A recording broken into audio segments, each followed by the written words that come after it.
Welcome to It's Not the Full Band Man, and I am your host, Nick Rodello. We are here at Calaveras Fine Fusion for today's location, so thank you so much, Calaveras, for having us here in the back hall. We're here with our special guest, Tyler Tolman. Hey, how you doing? Good. How's it going? How you doing? Good. Yeah. Hey, thanks for coming here. Yeah, thanks for having me. It's been a busy morning for you. Yeah, it's been busy. Yeah, just did a radio show for Code Zero Radio with Andy McNamara before coming here. Yeah, Andy's great. Code Zero treats us really well, so they play a lot of Sherry Lane music, which I really appreciate. And then, Bob Minter over there too is awesome. I don't know if you know Bob. Do you know Bob at all? I don't know if I do right now. I'm horrible because it's going to be like a reoccurring theme for me on the show. Like, I don't know if I know them. I don't know if I know that guy. Yeah, I probably know his face, which sounds weird. Yeah, he's a good dude. They do good stuff there, so it's cool. Yeah, that's great. Yeah, I caught a little bit just scrolling on the old Facebook this morning. Yeah. Big news for you. You just released an album. Yeah. With Sherry Lanes. Just came out yesterday. It's called Is This Forever? Full length album too, 12 songs. So definitely streaming everywhere. So Spotify, Apple Music, Tidal, all that fun stuff. I get this question a lot too about like if people ask us if we wanted to do an EP or if we wanted to do an album. So I'll just get out in front of it right away and say that was the hill that I was gonna die on, was doing a full album. Yeah, that's yeah. I was just talking about that because like it was a different format. I mean, we're relatively close in age. Yeah, relative. It was a different format, like bands, doing demos. Yeah. And then I like EPs. Yeah. And that's funny because I'd rather just do a bunch of EPs, half hour, full length. There's a lot of work, a lot of time, a lot of commitment. And it's just something I don't want to push out of people, but here we are. You did a full length. I did a full length. That's awesome. Yeah, because we did a full length. We formed in 2019. My little brother and I, we decided to, I've been doing solo acoustic stuff for a long time, probably since 2010. And then I had done that for a while, and then a lot of the songs on our first record, American Dream, came from that. And then I told him, I said, hey, I want to record these songs and do something proper, have drums, bass, all that stuff. And so I worked with my buddy Eddie Flores. He's Vibe Center and some other projects too. At the time, I was working with him to try to get this rolling, and I was just gonna have him help me with some of the instrumentation and do a lot of it myself, and then maybe have my brother sing backup vocals and things like that. And then we got into the process. My lead guitar player John, he lived with Eddie at the time. Okay. And he just kind of got roped into it. Eddie's like, hey, do you want to jam on Tyler's stuff?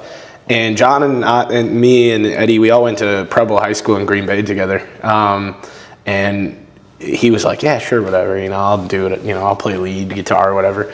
So then he just kind of got sucked into the band. Yeah, guilty by association. Yeah, and we had our first show actually as Sherry Lane, ended up being February 22nd of 2020 at Kira Coffee House above the library in Green Bay. And with that show, we all know what happened a week later. This is a COVID lockdown. Oh yeah, that was all of that stuff happened, right? So a lot of bands died during COVID. A lot of bands died. That's a bad joke, I feel like. Yeah, well, I feel like that was also the birth of a lot of solo artists. It was. And I feel like now there's a lot more. You'll see more solo artists supporting each other. Yes. In today's scene, at least here, it feels like that. Yeah, and I felt like prior to doing, because I remember back in the day we did. When I played in high school, Harmony Cafe was always a spot. There's one here and there's one in Green Bay. I usually frequented the one in Green Bay. Yeah. You're new to Appleton. Kind of relatively new. Yeah. This about a year coming up in May now. Just a baby. I know. I will say though, I lived in Green Bay since 2005. Okay. I'm originally from from Michigan, but I lived in Green Bay since Upper Michigan or Escanaba area. That's supposed to be Wisconsin. I know. Yeah, you guys always want to lay claim to that. It should be. It's just a bridge, an isthmus. Is that what connects them? Right. The isthmus probably doesn't even exist. It probably doesn't exist. It's made like up. a couple months out of the year.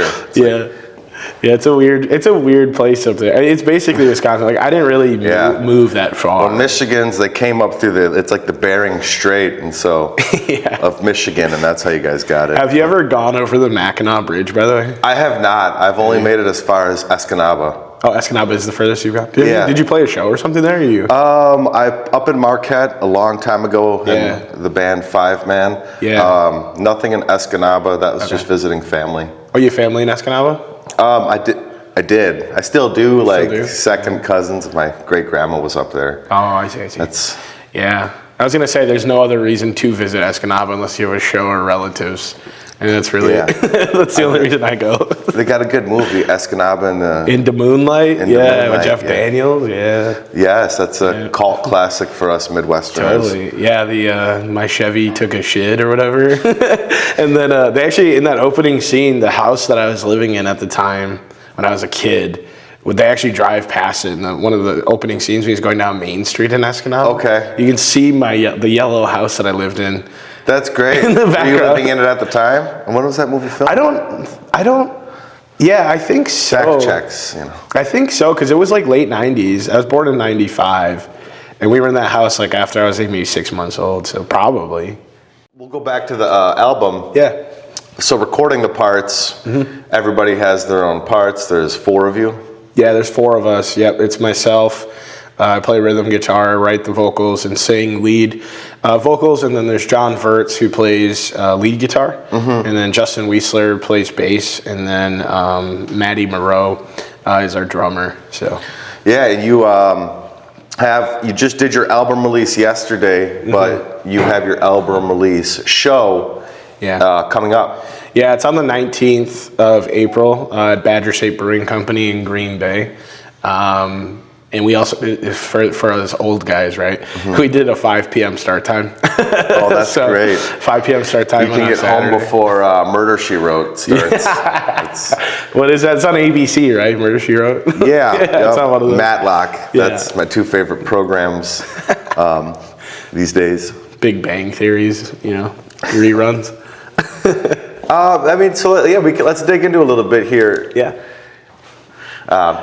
So Tyler, what is your writing process like? Yeah.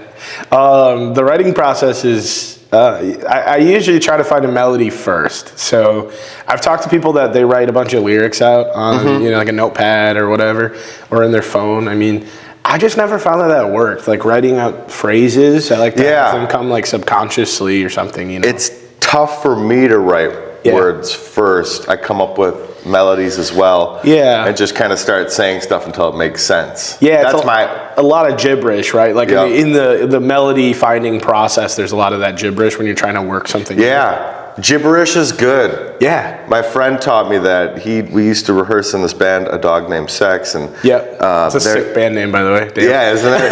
This shirt is just a picture of a dog, and his leash and his collar says sex. It's A Dog Named Sex. That's incredible. The singer Vaughn, he does gibberish, and he just said, don't be afraid to do it. And it's even good. It just kind of puts you out there a little bit. Yeah. But find the harmony, and that's what he does. So you might sound a little bit like Eddie Vedder, but well, that's one thing in the studio that because I do very much have. My singing style, I do get kind of, people call it cursive now. You hear that a lot with like some of the female bedroom pop artists, like Olivia Rodrigo type person that kind of started as that. Like female yarling, I suppose. I'm just kidding. There's nothing wrong with Eddie Vedder. Just ask millions of people who bought his album. Yeah, for real. Well, their album. Right, and a lot of people are very successful doing that style of just, you can't quite make out the words. I mean, Yellow Ledbetter is a great example. Yeah. Pearl Jam, where you're like, I don't know what he's saying. My favorite band, Deftones. I mean, try to make out those words. Yeah, that's another one too. But yeah, the process is always, for me, it's like I just try to find the melody. I find that most people that that consume music, they listen for the sound of it rather than the lyricism. I mean, lyricism, unless you're a folk artist or something, it's like lyrics then are the forefront. But a lot of time when you're just, trying to find the melodic thing, it ends up being like, find the thing that sticks there first and then build around it. That's how I write songs, yeah. Some singers are storytellers. They can have it all written out. Yeah, exactly. Yeah. And then the music, you guys come up with riffs together. Do you guys present songs to each other? So I probably write about 80% of a song before it gets to the rest of the band. Okay. And then there are other ones that we collaborate on where John or Justin will bring a riff that they're working on to the rehearsal space, and then we can work around that. There's a song, Taco Tuesday is the second song in the album. Kind of goes back to the songwriting thing and finding whatever. The opening line of that song, since the album came out yesterday, I've been getting a lot of people that have been like, the opening line to Taco Tuesday is my favorite on the whole thing. And it's a throwaway line from Finding the Melody. It was just, I just said it's Taco Tuesday, but it's Wednesday, because we rehearsed on Tuesdays, and I was like, I didn't even know what day it was. It's just a throwaway thing. Yeah. And then when I go back to listen to the demo that we had, I'm like, well, I got to keep it. It's too good not to. Some things just fit. Have you ever, I don't know if you've ever listened to any interviews with Weezer, Rivers Cuomo, and just his writing process, and all his lyrics are kind of like throwaway stuff. He's got archives of lyrics and riffs and feelings. And how long did this full album take to put together? In total, about just under 3 years. I mean, we released the EP, Rough Night, we released that in 2022.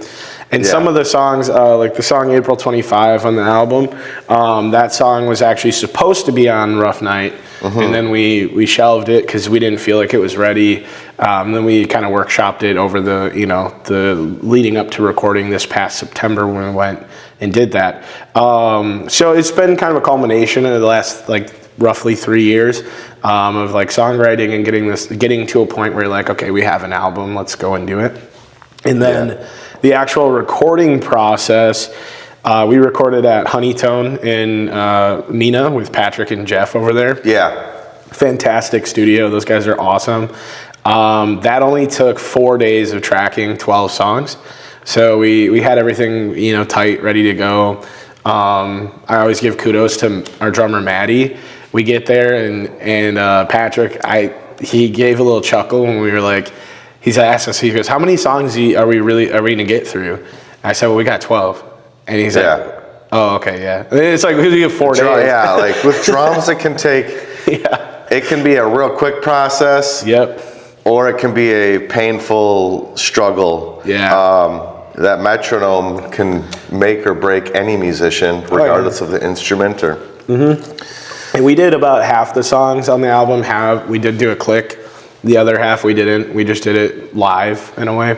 And I mean, Maddie is just... As long as the drums are solid, as long as you can work with the drums, that's what's important. Yeah. The core. And we, we rely... Maddie, this is the first thing that we've released that Maddie and Justin have been on. The other two, we had different bandmates. Night and day difference as far as the recording process was concerned. Took us a little bit of time before, but now, I mean, Maddie had 10 of the tracks done on drums in the first day. Wow. And then the next day we come in and she does the 2 in the morning. And then we ended up, because we're like, well, we have Maddie for a whole nother day yet. So we ended up getting the opportunity to then have her record. There's organ part she did. There's Wurlitzer part. There's auxiliary stuff. Yeah. Yeah. So Maddie's on the Wurlitzer. Yeah, Wurlitzer or Rhodes. I can't remember which one she ended up using, but yeah, there's a few songs where we have there's like Taco Tuesday and the song Miles. She has an organ underneath, and then we did Glockenspiel on the title track. Is This Forever? And then she does either, I can't remember if it's Rhodes or Wurlitzer, but one of the two on the A Song for Mom, which is the last song in the album. So, what are the struggles of being a musician? What's the hardest part of this? Honestly, it's getting people to just listen to your music. That's really because it's like, it's so weird. I mean, you go, and not to like poo-poo on any of the scene in the areas we're in here with like Appleton and like Green Bay, but Yeah. it's so weird. You know, you go through the process, especially like we've been going through, you know, promoting a full-length album, and you know, we released one single, and you know, we released the first single, and it had, you know, a bunch of clicks and a bunch of people, you know, really liking it and listening to it. And you release the second single, and then all of a sudden you're like half of what the first single did, and you're like, wait, like this should be going the other direction, right? Yeah. And you're like, okay, that's really weird. But so then you kind of question the whole thing there, and you're like, well, should I have done this song first and whatever? But then you get to the album release, and it's people, you know, really start listening to it. I haven't seen the numbers yet; it's so fresh because it's yesterday. But Yeah. just from the feedback I've been getting, it sounds like a lot of people are listening to it. Go ahead. Oh, sorry. But with the music scene though too, when I look at some of these things and I notice some of these things with getting people to listen to the music, it's weird to go on Spotify or Apple Music and see the numbers and see like your scene is like third or fourth in the order, and then you have like, you know, like Milwaukee and Madison are like our top two. Yeah. And I'm like, dang, maybe I should just move to Milwaukee or Madison. Maybe that would be the right thing. I don't know. Can you do the old Planet Fitness and just change your location? Just change my location on the app quick? Yes. We're figuring it out, guys. I'd like to thank Calaveras Fine Fusion for letting us do this here, and of course the man behind the camera, Matt Skletsky. Skletsky, yeah. Thanks, Matt. Thank you. Thanks for being here, guys. Thanks. Yeah, this is great. Well, let's get the show on the road. Oh, yeah. It felt like a little bit between two ferns, but I'm okay with that. That's kind of that's what I was gonna say. I was like, did anyone ever tell you like you look like you either work for an insurance company or you're in a rock band? And then I just mean mug you.